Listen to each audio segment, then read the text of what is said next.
nga stadiumi Loro Boriçi i Shkodrës, pak që çaste, vetëm pak minuta përpara startit të kryen ndeshjes javës së 6 të superiores Vllaznia Elbasani. Kam të pranë në kolegun tim të nderuar, gazetarin e Supersport Blirim Jahaj, i cili vjen vazhdimisht në stadiumin Loro Boriçi sa herë duan Vllaznia. Ose që skuadrat sapo u tërhoqen nga fusha e Blertë për shkollën dhomat e Zhvezdës dhe për të ridalë shumë shpejt. Si e shikoni këtë ndeshje?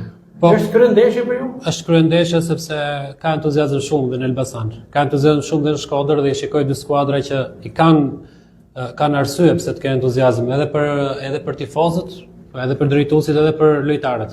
Janë dy skuadra shumë të kompletuara dhe shumë serioze, të ndërtuara me shumë kujdes, ndryshe nga premtimet pompoze që dalin bosh, kemi raste disa ekipeve superiore. Vendi i parë, Elbasani me vendin e dytë, e Perligjin edhe forma që kanë paraqitur dy skuadrat dhe ecuria këtyre javëve. Vllaznia ka qenë për vendimin tim edhe më bindse, sepse ka një potencial sulmues i jashtëzakonshëm. Është skuadra ndoshta e vetme në Shqipëri që prodhon shumë pa raporte. Elbasan e nisi shumë mirë, por ndeshja e kaluar me Teutën kishte shumë luhatje. Nuk më pëlqeu si ndeshje, krijoi shumë pak dhe duket se armë të fortë ka pjesën mbrojtëse, ndryshe nga Vllaznia që në pjesën ofensive është vërtet e frikshme. Është një përballje shumë interesante sepse nga një krah sulmi i mirë i Shqipërisë, bala i shumë i mirë, nga krahu tjetër mbrojtja më mirë e Shqipërisë, portieri Janacek është shumë cilësor, kështu që është shumë interesante si ndeshje. Luajtja në Loro Boriçi në shtëpinë e Koçiblove, sa shanse ka, sa avantazhe për Vllaznin? Shton shumë. Vllaznia është ekip entuziazmi, ekip fushë dhe jep shumë. Po shoh edhe njerëz po shtohen gradualisht, po vinë shumë edhe mendoj që jep 20%, 25% më shumë.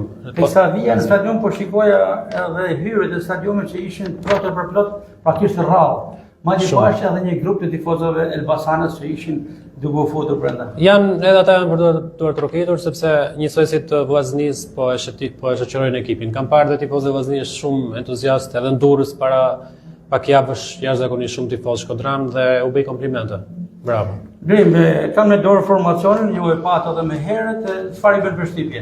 Po, kthehet Gurishta mbrojtje dhe me sa pam mungon është në stol, më saktë Don Murataj. Don Murataj ishte lojtar, ka qenë në formë shkëlqyer, zgjedhje teknike ndoshta nëse nuk ditë këtë probleme fizike, ose zgjedhje trajnerit ose fizike. Pastaj mungesa e Bismarck është problem vetë, por më mirë të kthehet njëra mirë i saktë se u fut në Durrës dhe dëmtuar përsëri.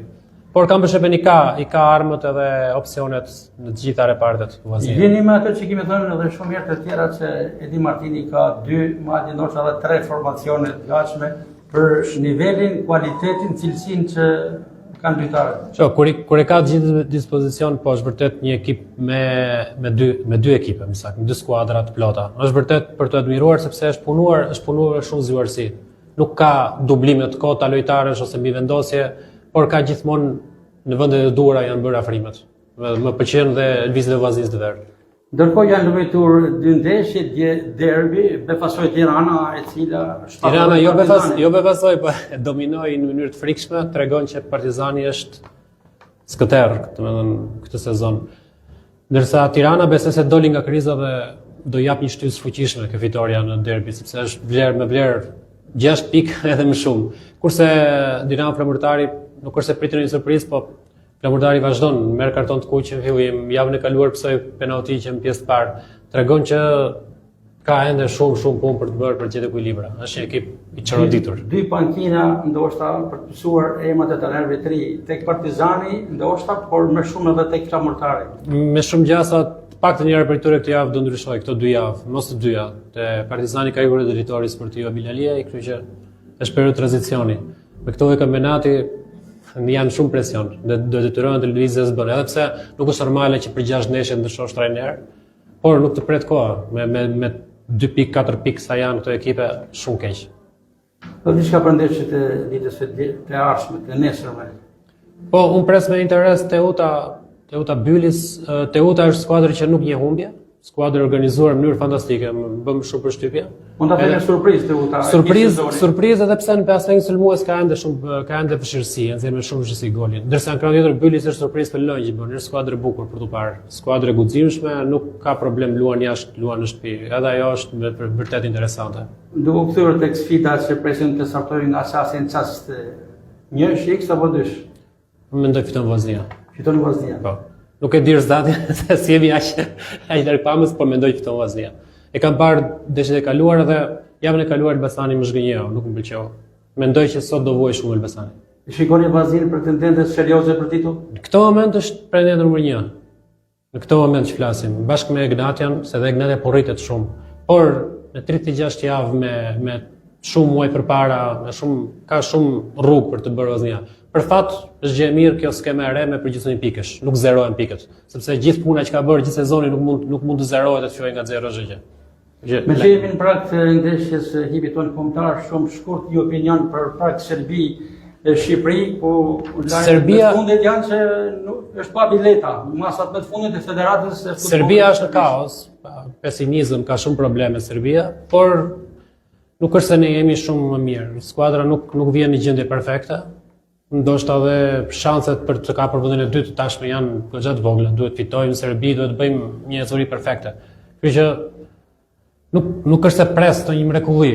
Është fjalë goje është thua do fitojmë Serbi. Nuk ka rëndësi në Leskovac apo në Beograd me 6000 apo që do vuajmë shumë, do kemi shumë vështirësi sepse fundit serbët janë në të ndeshjet që ata i ndezin, i vënë në siklet edhe do luajnë, edhe nëse nuk duan të luajnë, do luajnë. Dhe mendoj që edhe në rast se barazojmë është rezultat shumë i mirë për ne.